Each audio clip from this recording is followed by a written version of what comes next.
So the basic maimah is to explain, it seems, I'm just glancing here, and I didn't have a chance to learn it, I apologize, but h'tשכ b'mitzvos v'tzivona. So the bracha, the nusach of the text is that Hashem sanctified us with His mitzvahs and then commanded us. The implicit question is the other way around. Surely by commanding us, then we become sanctified. What's this kedusha that precedes the mitzvah? To understand all of this, he began by prefacing the meaning of Ata Kodesh v'Shimcha Kodesh. You are holy, and your name is holy. The word Kodesh means removed. That's what it means. It's simple translation. Something set aside. It can be used positively or negatively. A Kadesha in Torah is a woman who has set herself aside, available to any man. A harlot is a Kadesha. It's amazing. The same root letters, it's set aside, set apart, lower rather than higher. Also implicit there is it's a very high intimacy, is a very high potential revelation of godliness, and when it's abused, it's very low. As David was speaking in the sukkah. You remember David? One of our greatest tests that we face, certainly men. At any rate, let's get back to the point. So you are holy and your name is holy. So you are holy. That's obvious. Hashem is removed fundamentally beyond creation, as we always explain, beyond even creator. That's something that Hashem chose to descend on that plane to become. Hashem is beyond even creator, as stupendous as being a creator is. To create yesh ma'ayin. So that's obvious, Ata Kodesh. The chidush is that even your name is holy. A name, so a name means already there's otherness. So we're talking about God in relation to creation. Again, the whole point of a name is that somebody else, something else identifies you. The person himself doesn't need a name. It's all about interaction with the world outside of him. So when we're talking about your name, this is already God as creator. Now, Malchus Dein Sof, that's the technical geographical level. Malchus Dein Sof, Malchus means God's governance or creator. Malchus is the creative force. It's Hashem's word by which He brings creation into being. The parallel of Malchus above for us human beings is speech in general, but overall, because speech is about governing or interacting, negotiating the world outside of you. That's what speech is for. You don't need speech for yourself. You need thought for yourself. But you don't need speech for yourself. It's all about malchut, which means interacting, governing, controlling, whatever it is that we're doing in our interaction with the world. So Hashem's name is His malchus. Your name is not malchus datzilis, that would be stam shem. Shimcha implies a higher level in governance, in name. Malchus the Ein Sof, that's the infinite malchus preceding Atzilis. So what's the chiddush of the pasuk? That even this level of your name, where you have, in other words, already the decision, and you've manifested to be a leader, governance, because there's otherness, creator, even that's kodesh, removed. In simple language, even as creator, you are totally beyond our ken. Certainly, ata, you beyond creator. It's a simple way to distill this statement. Ata kodesh v'shimcha kodesh. You obviously are holy, meaning beyond. V'shimcha kodesh, and your name is beyond too. Which means even as you've assumed a name, the role to create, that's an infinite creator. That's totally beyond us. To create something out of nothing is we can't even imagine it. You can't imagine nothing. We can't begin to imagine the whole process because it starts with nothing. We can't imagine nothing. If you're imagining, it's already something. We cannot entertain nothing. Empty space, black, silence, quiet. That's a huge something. As I've said many times, I was involved in the meditative world. The ashrams here in NDG and all Jewish kids, adults, funded. They're drawn to it because it's very spiritual. And again, tragically, most of them had a Jewish education. Like they went through our system, but lacking all spirituality. Anyway, so what was I saying? What was you saying now? Meditative. Yeah, so meditation, thank you. Meditation is the attempt to get to the place where one is not even conscious of meditating. You can't really get there. You can get close. But there's a huge gulf between complete and nothing. Because fundamentally you cannot get to nothingness because you're something. If you're meditating, there's an image, there's something, but they're trying, divest, no words, no sounds, no language, no color, nothing. What's left? Blue light. That's what they speak about. Still something. That's a huge something, this blue light. But what are they trying to do? They're trying to divest themselves of all things of all kinds. So we can't even, so Hashem is creator, is also Kodesh beyond this. Okay. Having said that, so what are we, so this is from Shmones, who are these holy ones? Apparently that's us. And we, Yahalalucha, praise you, Selah, eternally. Now the word Selah means endless. So what's our praise? We're praising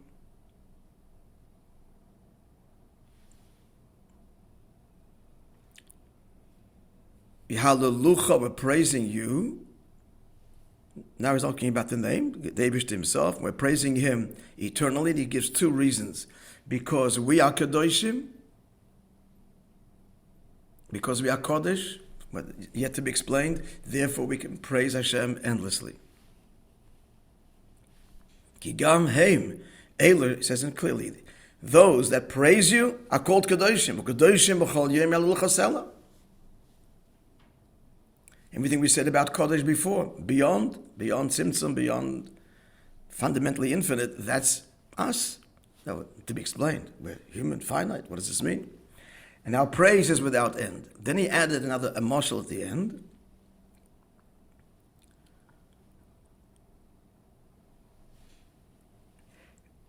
Of a disciple and a master. So that which he understands, there's a limit to his praise.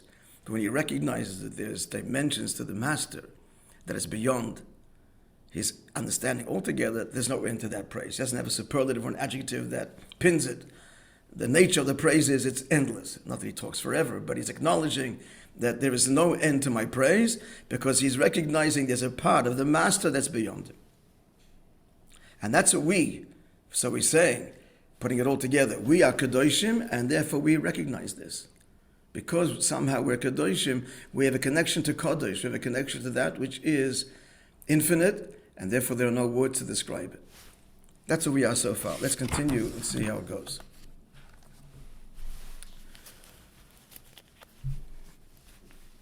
I think maybe we should just give a heads up, because just glancing ahead, and I could be wrong. I could be wrong, of course, but based on Chassidus elsewhere, this is true. And really what it's going to, it seems, drive ideas, this fundamental teaching that we always teach, which the Rabbi revealed very clearly and powerfully and deeply, that there's nothing higher than the neshama. Yiddishkeit doesn't make us Jewish. It reveals our Jewishness. Torah and mitzvahs don't make us anything. A yid is a yid is a yid, period. And that's why at the end of the day, the Arav is the hero. The Arav is the hero. The Arav is the least worthy, no taste and no aroma, which means no mitzvahs, no Torah. And what do we end Ishan Rabba with? Marching around the bimah, which you either did or we will do soon, holding aloft, bearing aloft, the Arav. The Arav. And the halacha is, amazing halacha, that for Aravas, for Ishan Rabba, if there's one leaf on the top, it's enough. One leaf. Ishan Rabba is so important. Listen how important it is, that our calendar is fixed that should never fall on Shabbos. That we should always have Ishan Rabba. Sometimes it's a Migdash, sometimes it happens on Shabbos. But since the calendar is fixed forever, Mashiach comes, we'll see how it's going to work again. But the Ishan Rabba should have a conflict with Shabbos because the sages made sure there should always be an Ishan Rabba. And what's Ishan Rabba? The poor little Arava. At the end, he's the hero. Why? Because the Arava brings out what a Yid is more than the others. The Lulav says a Jew is someone who learns Torah. The Esek says, a Jew is someone who learns Torah, that's mitzvahs. And the Hada says a Jew is someone who does mitzvahs, that defines them. And the Rava says, a Yid is a Yid. No Torah in the mitzvah. So it's the purity. He's the biggest teacher in the end. And he's the one that after going through the whole El Rosh Hashanah Yom Kippur, we can celebrate now in the richest, deepest way, and it comes out Simchas Torah. We're celebrating the Torah, but no one learns a word. And not only that, Simchas Torah, there's a Leida Dike word. I think it's from the, I don't know, I forgot it from before, from the Rabbi. The Rabbi quoted this, maybe he said it. Simchas Torah really means the Torah rejoices. Simchas Torah, it's the simcha of the Torah. The Torah is rejoicing in the Yid. Because the Torah is saying, you are everything. And if you don't learn me, I'm meaningless. Hashem doesn't need, again, tefillin or Torah. He needs us to learn Torah and us to put on tefillin. That makes it everything. The Torah celebrates with the Yid. This is a very deep idea. That's where Chiddush comes from. A Jew is able to innovate in Torah. Mashiach will give tremendous Chiddushim with the masters of Torah. The masters of Torah. Because a Yid is higher than Torah. So it continues. The Arava is the simple, he brings out a Yid is. That's why one leaf is enough. Because it's one is essence, not a whole configuration and a whole pattern and a whole tzir, a whole form and a whole complexity and sophistication that the other kinds have. He's simple, and the halach is one leaf is enough. Bad echad and one ola echad. Because that's the essence of the Yechidah. That's what we're learning here. We are Kodesh. And because we're Kodesh, then mitzvahs, you give us mitzvahs. Asher Kedishonu b'mitzvayso v'tzivonu. First Kedishonu. And then come the mitzvahs that reveal that Kedusha in our bodies in the world. That's where he's going, it seems. If he doesn't say exactly this, what I said is true anyway, but it seems, well, if we have this kind of background, as we learn all these words that are coming, they'll somehow gel, I think, be easy to understand. Rabbi, when you say, Yes. The calendar was arranged for Hashanah. When you say the calendar was all arranged, it was specifically for Hashanah Rabbah not to fall out on a Shabbat. It was many considerations that they made. Offshoots of the way it was. Also, many things that Rosh Hashanah never fall on a Sunday or a Wednesday or a Friday, because you don't want Rosh Hashanah and Kippur back to back. There were 2 or 3 considerations to determine the calendar. And many other things to make sure it's always in sync with the solar. There's a lot of cheshbonis, but one of the cheshbonis taken into account when arranging the calendar in perpetuity is, one of them, Hashanah Rabbah should never fall on a Shabbos. Wow. That's how important it is, because that's the etzem of Yiddishkeit. Is what? The neshama, and it's all to reveal the neshama. So as we always say, don't become Jewish, and don't become religious, don't become anything. It's all about revealing who I am, not about becoming. I remember last year, last year, the Fabrengen in the downtown Utramo, Chasidim, Streimlach, Nussi's father, Sukkah. They were talking about this months later, a year later, still talking about the story. What's the story? Because he's without repeating the whole story again, but the story with the tefillin, the mental futafas. The first rabbi says to the officer, put on tefillin. The officer says, no, thank you. The Mendel asks him, put on tefillin, bevakasha. So later the officer explained what he felt. When you asked him to put on tefillin, he said to the first rabbi, I felt you were saying, put on tefillin and be Jewish. Like, connect. I am Jewish. I'm Jewish. I'm putting my life down on the line for my country. So I don't need tefillin, thank you very much. But when this guy asked me, I felt he was saying, you're Jewish, so put on tefillin. It's a different world. Yeah, to put on tefillin.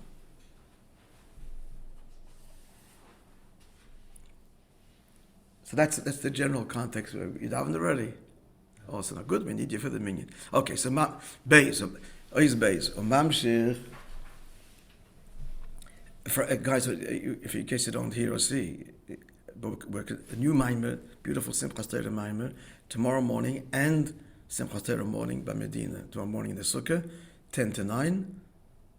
40 minutes before davening, and in Simchas Torah davening is 10 o'clock, 9:20. Beautiful.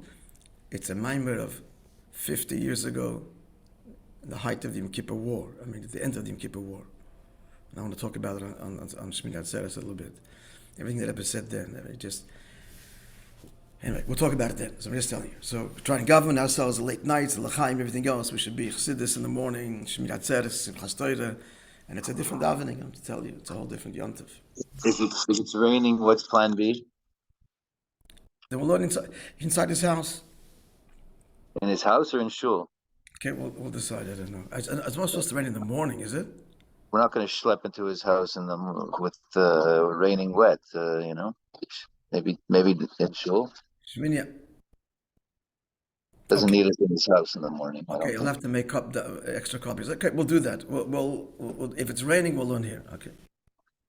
Yeah, I think so.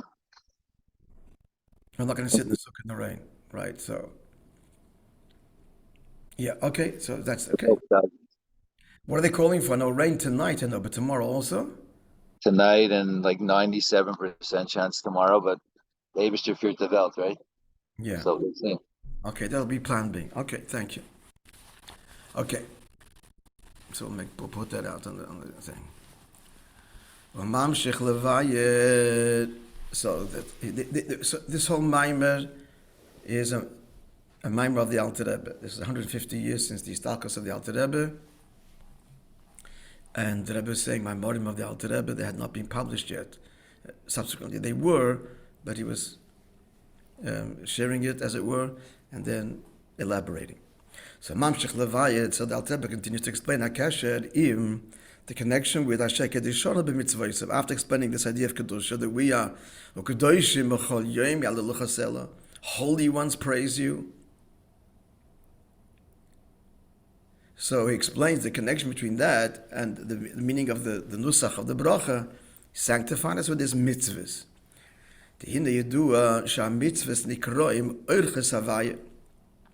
Mitzvahs are called the pathways of Hashem. So a pathway is just that. You embark on a journey, you start from a point of origin, and then you travel. So the mitzvahs bring godliness down to the world, to different destinations of the world. Shal yodam nimshach me'ha'maitzel netzel. Mitzvahs are the means by which godliness is drawn. Maitzel means the emanator, the source. This is netzolim, to that which emanates from him, which is Atzilus.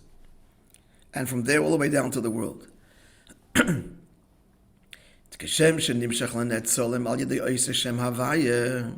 Now, just like how is these pathways, how is godliness drawn to Atzilus? It's through the 4 letters of Shem Havaya, which is in general Yud Kei Vav Kei, the 10 spheres. Just to remind you, Yud is Chachma, Hey is Bina, Vav are the 6 midas from Chesed to Yesod, and the last Hey is Malchus. So, without explaining how these letters represent that, but the 4 letters represent the divine system generally. Shezeh Shimcha, that's your name. So, just like what you are drawn into Atzilus through your 10 spheres, that's what emerges in Atzilus. Kach nimshech me'amaytzel netzolim al yedisiyas ha'mitzvahs. Integral to that is through mitzvahs that we do down here, we draw godliness into Atzilus, into all of Hishtalshalis. What are mitzvahs? Shenikroy mitzvah isov. Mitzvahs are not just called commandments. Now, commandments would imply, possibly, that the commander is completely, it's not his world. These are things you got to do. Commandments. They're not called commandments. They're called mitzvah isov. His commandments, implying not just that he's the one that authored them, but you do them, you have me. I'm invested in this. The Yosam Eiches Havaya, because mitzvahs are the pathways of Hashem. So mitzvahs reveal godliness. So add some detail here, which is not in the maamar and possibly connected based on other sources. So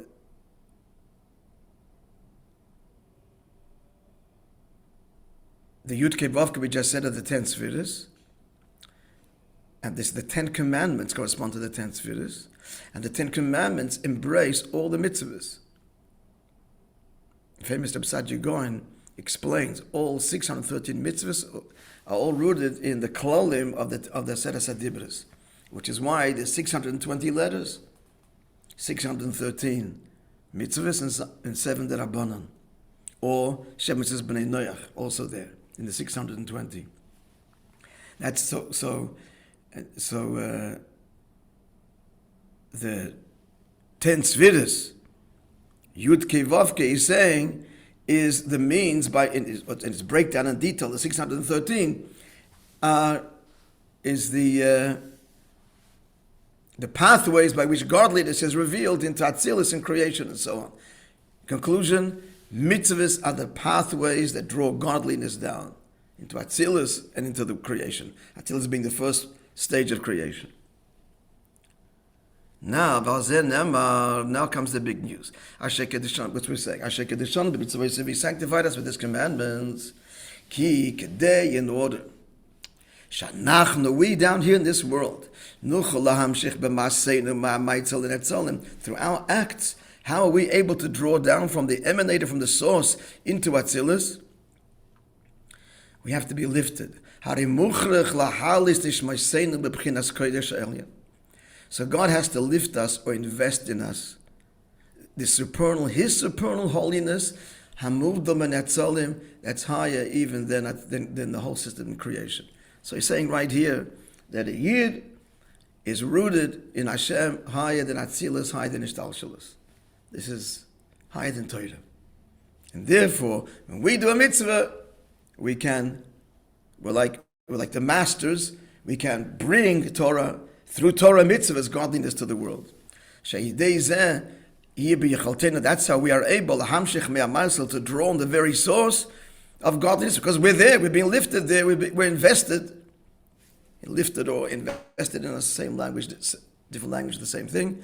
We're able to draw godliness to Atzilus and even lower. Okay, let's go a bit further.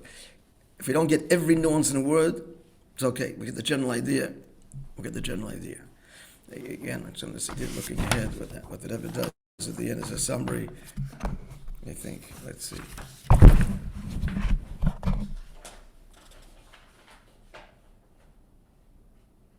And there's no point. Oh yeah, that is Dalit he starts. Looks beautiful. Yeah, Moededik. Okay.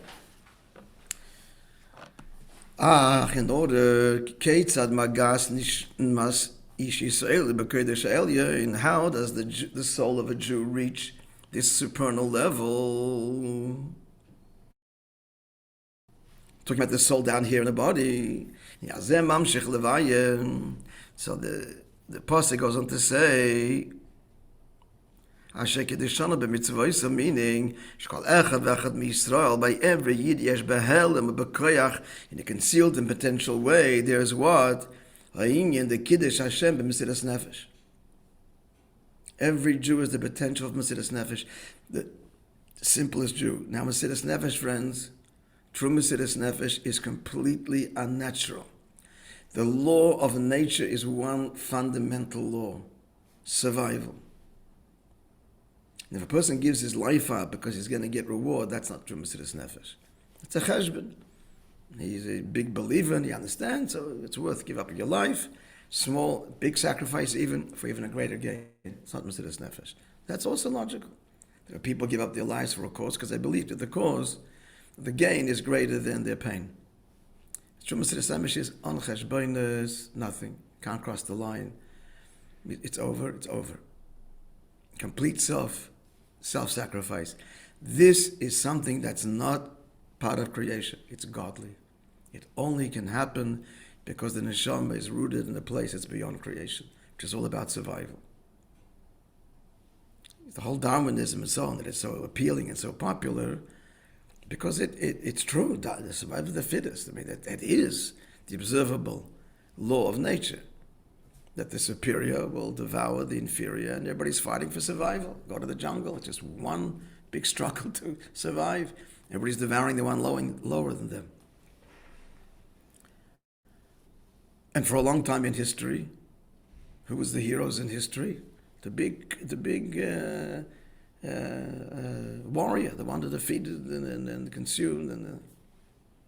It's changing now. It's amazing, but one indication Mashiach is coming, that just this is part of the woke, left, liberal. It's being distorted.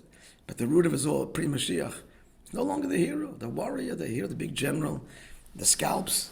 In Indian culture, the more scalps you had, imagine that. That's the hero. How many people you killed and dismembered. And for centuries, this was the hero of society. William the Conqueror, this one, this, and Alexander the Great, what was great? He conquered. So here and there, you had an Aristotle, you had a philosopher. But for the most part, the heroes in history have been conquerors. That's the law of nature. It's out of Mashiach now, all of a sudden there's this mindset. No. Putin's not the hero. He's not the hero. Not even in his own country. He's trying to suppress this. His last vestige holding on to, the great conqueror, the great imperial Russia, that great empire. That was the goal, spread the empire. British Empire, Roman Empire, French colonies. It's all about conquering.